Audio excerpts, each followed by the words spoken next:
Hello, bachcho. Let's read this question. So this question says, steam at 100 degrees Celsius is passed into 20 gram of water at 10 degrees Celsius.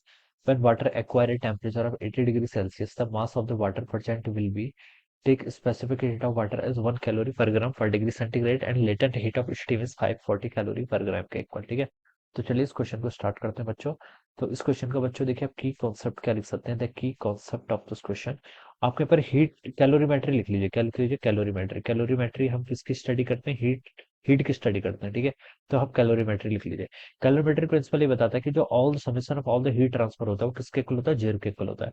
यानी कि आप इसको ऐसे लिख सकते हैं, हीट गेन प्लस ये डेल्टा क्यू लिख लीजिए। चेंज इन हीट क्या होती है? ऑलवेज जीरो के इक्वल होती है। ठीक है, जितनी हीट आपकी ट्रांसफर होगी उतनी हीट क्या करेगा दूसरा मीडियम, जितनी कोई लॉस्ट करेगा उतनी गेन करेगा। ठीक है, ऐसे लिख सकते हैं इसको, delta of summation of delta Q है। डेल्टा क्यू मतलब जो आपकी हीट एक्सचेंज हो रही है उसका टोटल समेशन जीरो के इक्वल होगा। इसका मतलब है कि जितनी सिस्टम हीट लॉस्ट करेगा उतनी ही क्या करता है? गेन भी होता है। ठीक है, तो ये आप बता सकते हैं। ऑलराइट, अब बच्चों देखिए क्या बोला गया? स्टीम एट 100 डिग्री सेल्सियस, ठीक है, into pass into 20 gram of water at 10 degree Celsius. When water acquire temperature of 80 degree Celsius the mass of the water present will be. Alright, बाकी आपको स्पेसिफिक हीट और latent heat of steam question wait करके। तो देखिए बच्चों, steam तो आपकी heat lost करेगी, इतना तो क्लियर हो गया। ठीक है, तो हीट लॉस्ट बाय स्टीम आप देखिए पहले कैलकुलेट कर लीजिए। हीट लॉस्ट बाय स्टीम, ठीक है, heat lost by steam. Steam ने देखिए कितने ली हीट लॉस्ट की, स्टीम का मास गिवन नहीं कर रखा है। ठीक है, तो पहले देखिए बोला गया कि स्टीम आपका 100 डिग्री सेल्सियस पर है। ठीक है, स्टीम की फॉर्म में है। ठीक है, ओके। तो देखिए पहले आप सबसे पहले यहाँ पर फिनोमिना हुआ क्या? सबसे पहले देखिए जो आपकी स्टीम आपकी किसमें है? 100 डिग्री सेल्सियस पर है। ठीक है, ये स्टीम की फॉर्म में है। तो पहले ही आपकी कन्वर्ट हो जाएगी किसमें? वाटर की फॉर्म में कन्वर्ट होगी, लिक्विड की फॉर्म में कन्वर्ट होगी। कहाँ पर? 100 डिग्री सेल्सियस पर। ठीक है, तो सबसे पहली जो प्रोसेस होगी वो तो आपका फेज चेंज हो जाएगा। क्या होगा? Phase change.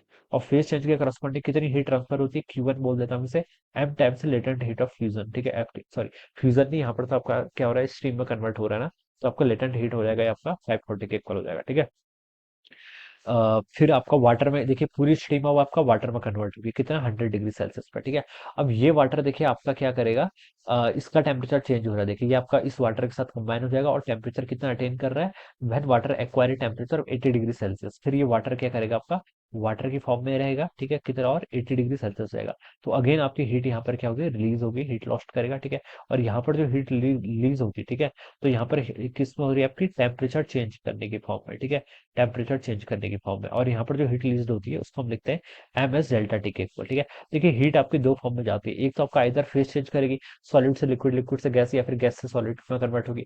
और दूसरा होता है आपका टेम्परेचर को इंक्रीज करने के लिए, जिसका हमने स्पेसिफिक हीट वाला फॉर्मूला का यूज करते हैं। तो ये दो फॉर्मूले होते हैं आपके। ठीक है, तो बच्चों देखिए पहले तो मैं यहाँ पर ये कैलकुलेट कर लेता हूँ कि स्टीम ने कितनी हीट लॉस्ट की है। ठीक है, तो ये फॉर्मूला लगा लीजिए। मान लीजिए मास ऑफ स्टीम एम के इक्वल है इंटू उसकी लेटेंट हीट कितनी है आपकी? देखिए 540 कैलोरी पर ग्राम के इक्वल है। ठीक है, कैलोरी पर ग्राम में सॉल्व करूंगा पूरा क्वेश्चन। ठीक है, इतनी हीट लॉस्ट पहले हुई है। ठीक है, जब ये आपका स्टीम से वाटर में कन्वर्ट हो गया। अब वाटर के अंदर भी चेंज ऑफ टेम्परेचर हो रहा है। कितना हो रहा है? देखिए m into specific heat. Specific heat water की कितनी होती है? 1 कैलोरी पर ग्राम पर डिग्री सेंटीग्रेड।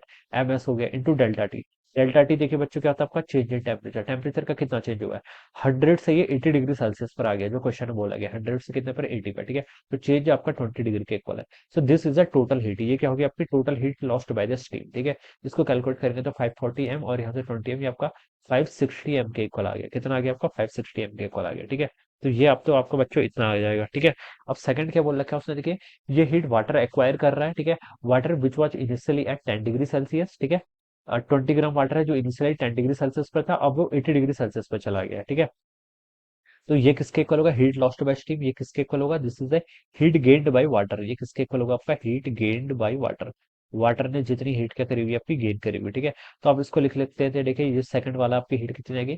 वाटर का मास कितना? 20 ग्राम। ग्राम में ही लिखना है। ठीक है, एसआई सिस्टम में देखिए हम कैलोरी पर ग्राम इसी में यूज कर रहे हैं ना। तो mass into specific heat of water 1 के equal into delta T, change in temperature कितना हुआ है?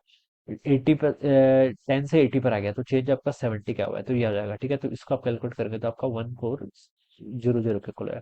इन दोनों को इक्वेट कर लीजिए। ठीक है, जितनी हीट आपकी यहाँ पर लॉस्ट हुई थी और जितनी गेन हुई है, ठीक है, ये दोनों तो इक्वल ही होंगे, तो आप लिख लीजिए 560 एम किसके इक्वल आएगा? यहाँ से 1400 के इक्वल। तो जीरो से आपका जीरो कैंसिल, 14 से 28, 28 तो हो जाएगा ना, 28 पंजे 140, 28 दूनी 56, ठीक है। तो यहाँ से मास कितना आ गया आपका 5/2 यानी कि 2.5 ग्राम के इक्वल आ गया।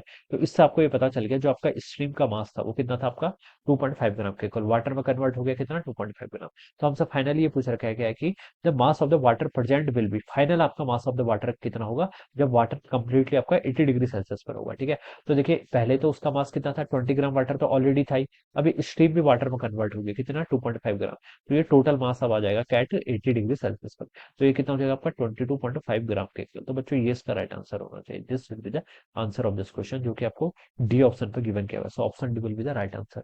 सो I hope you are understood this concept. All the best and thank you so much.